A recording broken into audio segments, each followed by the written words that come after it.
Well, okay, the first press conference is in the books, and I found the whole event, the whole spectacle to be extremely interesting. I did a vlog the other day where I made predictions about the specifics of Floyd and Conor's first presser. If you didn't see it, you can check out the link in the description below and see for yourself how well my thoughts panned out.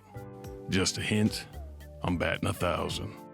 Now, there was some hanky bullshit going down from the start of this event. Let me set the stage. At this moment, we're 37 minutes into the broadcast, and they're just finally both on stage.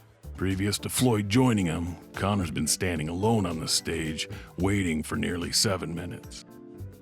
In fact, let's go back and see Floyd's walkout. It's quite illustrative of Floyd's control mindset. Now, this is a man who must stack the deck in his own favor every time, even if he already has all the advantages.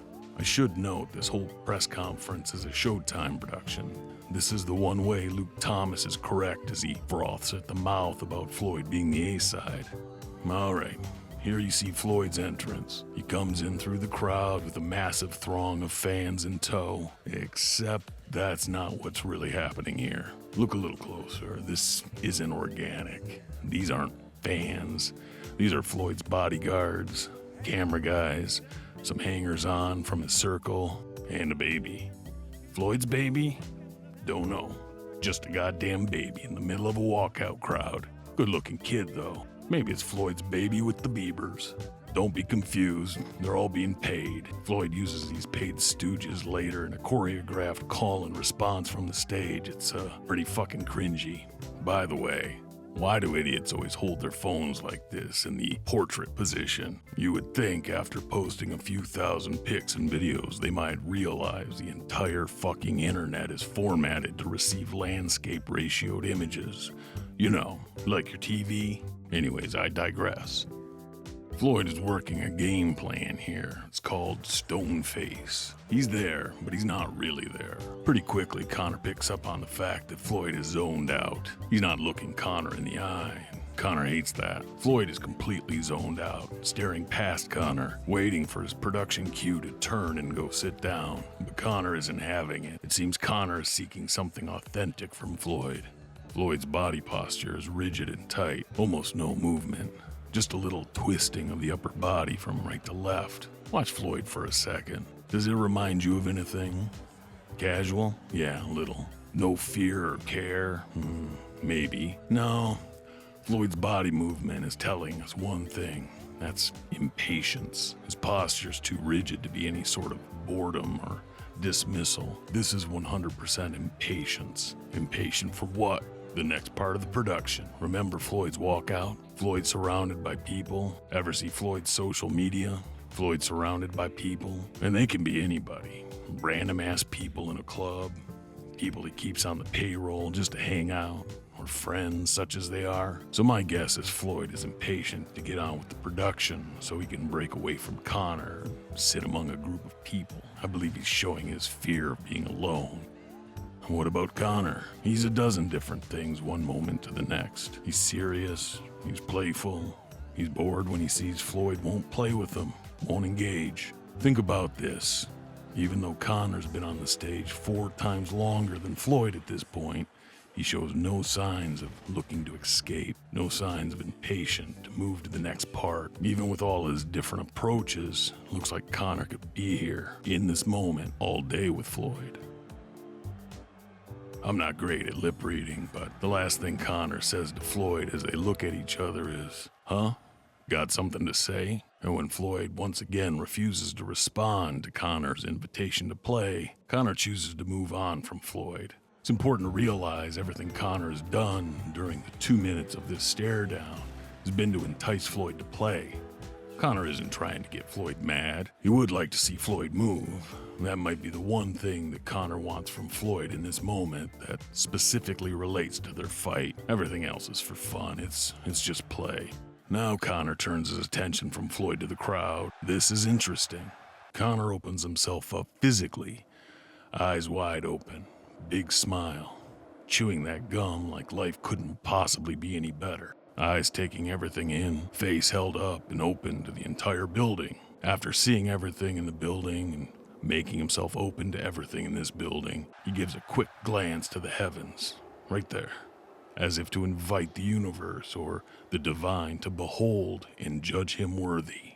In turn, the crowd cheers their approval. And there is Floyd, closed down, tight-faced, hat brimmed down to hide his eyes. As he turns himself to the room, he's no longer twisting left to right with impatience, but swaying from foot to foot, as if to steel himself against the urge to run. The crowd sees what Floyd is offering and boo their displeasure. At this, we see the first micro-facial gesture from Floyd. He internalizes the crowd's rejection. The corners of his mouth turn down with a little sadness. He blinks his eyes too quickly, as if fighting back tears. His eyes glisten at the brink of emotional release. Then he licks his lips, which in this context suggests a moment of self-reflection. He looks up with a 1,000-mile stare, obviously not seeing the crowd, not taking in the moment. No, this is an intensely personal moment, perhaps feeling forsaken or simply overwhelmed by how alone one can feel, even if you're standing in front of 20,000 people.